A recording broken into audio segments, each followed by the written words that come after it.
আসসালামু আলাইকুম সবাইকে। আজকে আমি আপনাদের মাঝে শেয়ার করব আমি কিভাবে ফ্রিজে মাছ রাখি। সবসময় আমার এই টিপসটি ফলো করবেন।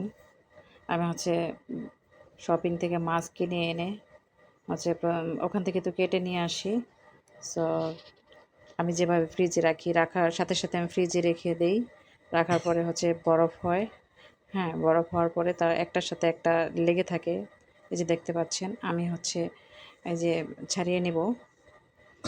বরফ থেকে ছাড়িয়ে নেওয়ার পরে একদম মানে একটার সাথে একটা লাগবে না, ঠিক আছে? তারপরে আমি ফ্রিজে ঢুকায় রাখবো। এরপরে আমি ১ পিস ২ পিস যা লাগে, ঠিক আছে? আমি এভাবে বের করে নিই। এই যে দেখতে পাচ্ছেন, ঠিক আছে? আমি পাঙ্গাস মাছ আমার অনেক পছন্দ। তো নদীর পাঙ্গাস মাছ আনছিলাম, ঠিক আছে? সেটাই আমি আপনাদেরকে দেখাচ্ছি।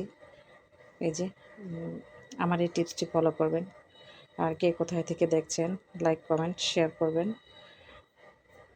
এই যে দেখতে পাচ্ছেন, এভাবে আপনারাও করে নেবেন। তারপর এভাবে রেখে দেওয়ার পরে পলির মধ্যে আবার রেখে দেওয়ার পরে আবার একটা আস্তে করে একটু টাচ করবেন টাইসের সাথে, তখন সবগুলো ছুটে যাবে, ঠিক আছে? তারপরে এভাবে মনে করেন সংরক্ষণ করাও যায়, যে যার যতটুকু লাগে, বেশি অতিরিক্ত ব্যয়বহুল হইল না, ঠিক আছে? ১ পিস ২ পিস করেও রান্না করে খেতে পারেন। যারা ব্যাচেলর তাদের জন্য এটা সবচেয়ে ইম্পর্ট্যান্ট। এই যে দেখতে পাচ্ছেন, বেশি অপচয় করা হয় না, ঠিক আছে? যার যতটুকু লাগে এভাবে।